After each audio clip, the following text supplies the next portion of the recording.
everybody. Our interaction or our discussion today is about abstract in research. Remember, learning is becoming and overcoming is learning. So if you learn, you become or you overcome. So what's all about abstract? So in the abstract, these are actually areas that we are supposed to cover. What is abstract? What is the meaning of abstract? Why is abstract prepared? That is the reason for abstract. Then we look at how, that is the ways of preparing an abstract. Then where, the place where the abstract is supposed to be reflected. And then when, that means the timing. The when is the timing. Now we move to the areas of interest. So the types. There are two types of abstract: descriptive abstract and informative abstract. Descriptive indicates the type of information found in the work. The words are actually 100 and less. Informative abstract, they go beyond descriptive. That means in descriptive we just handle the nature and the scope and then the research methodology. But in the informative we go beyond. That means we bring in the findings and the conclusion. The words must be between 150 and 300, which is under one page, and most researchers use informative abstract.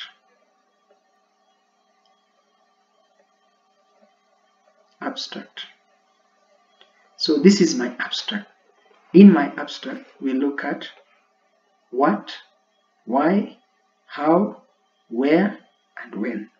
This is my abstract, not the abstract for research, but this is my abstract. So using my abstract, we'll be able to learn about the abstract in research. What is an abstract? An abstract is a very concise statement of the major elements of your either research projects, thesis, or dissertation. It states a summary form, the ontology, epistemology, methodology, and axiology. It states the purpose, methods, and finding of your research project. So when you are dealing with a proposal, you just give us ontology, epistemology, and methodology. But if you're giving us a complete study of your research, then we are supposed to see your axiology, your findings and conclusion. So abstract is a condensed version of full scientific paper. It shows what is your problem, why is it a problem, how to solve the problem, where is the problem, and when to solve the problem. It is the blueprint of how you should do what you're supposed to do by coming up with the best course of action. That is an abstract.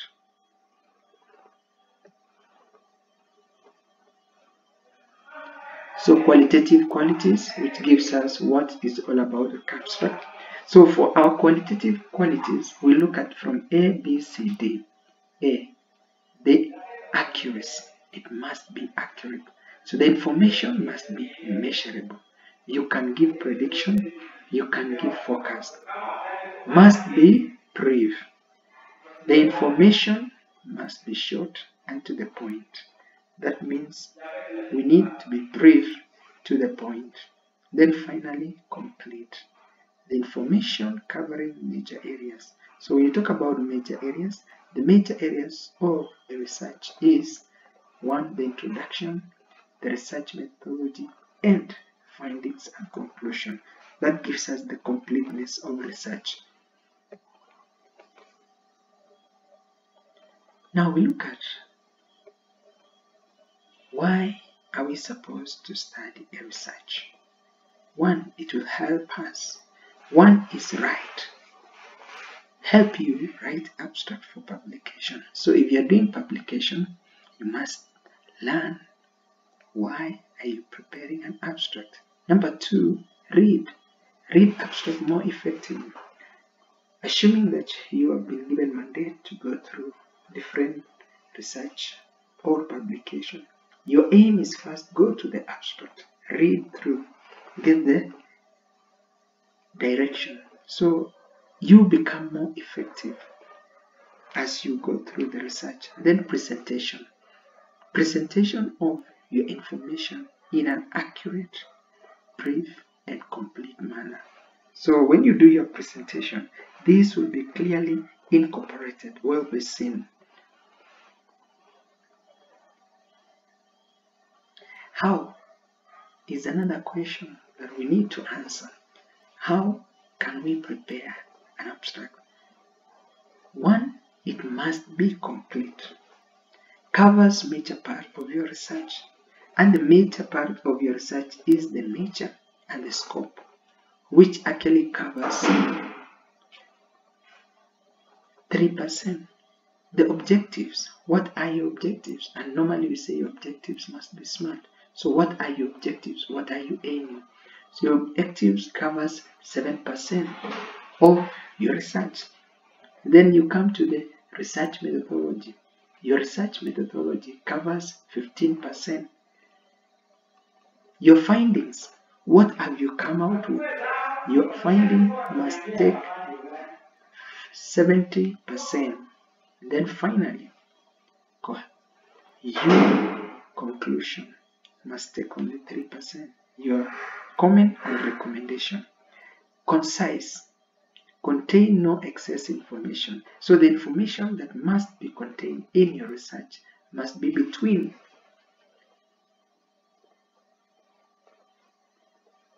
150 to 250 words. That is concise. Bring necessary information. Then clear, understandable, readable, and no too jargon laden.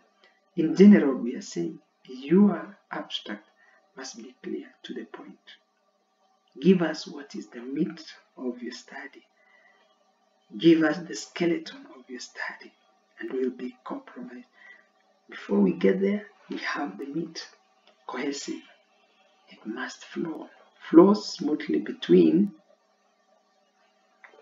the parts. There must be a flow. And normally we say your study must flow, your research must flow, your thesis must flow, meaning that must be the flow from one part to the other, from introduction to literature, from literature to research methodology, from research methodology. Finally, we need to see it in your findings and conclusion. Beautiful. That is how we need to do it. Now, looking at the completeness, when you talk about completeness, this is what we are referring to, what the researcher did. Then number 2, what you as a researcher you have done. How the researcher did it. How did you do it? Then what the researcher found. What did you find out from your research? Then what the researcher commended. What you commended. What are your conclusions? Then what the researcher recommended. The opinion now of the researcher on the area of the problem. After getting the solution, what are your opinions? That shows the completeness.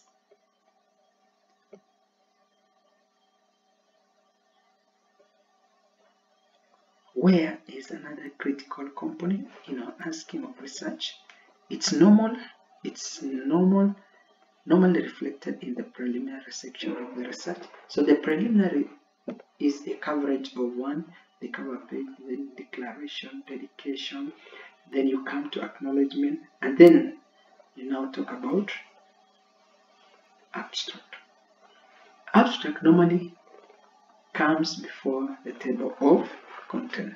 That is where it's supposed to be placed. And then finally, when is the time?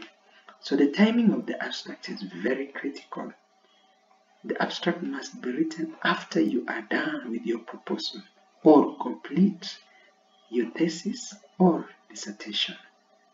When submitting an article to journals, especially online journals. So if you want to submit your article, you must have an abstract. When applying for research grants, you must have an abstract. When writing a book proposal, you must give out the abstract. When completing a PhD dissertation or a master's thesis, you must have an abstract. When writing a proposal for conference papers, again, you must have abstract. When writing a proposal for book chapter, abstract must be given first. So abstract plays a critical role in every research. And that's why if you want to get the right direction, if you want to get the best research, if you want to get the best information, your foundation comes from the abstract. After writing the paper, we need to have the direction. Give us your roadmap. How can we get? How did you get where you've gone? So normally we say, if you know where you're going, then if you know where you are, then you know where you've come from and you know where you are going. And if you don't know where you are, then you don't know where you've come from and you don't know where you're going. Thank you so much for being abstract.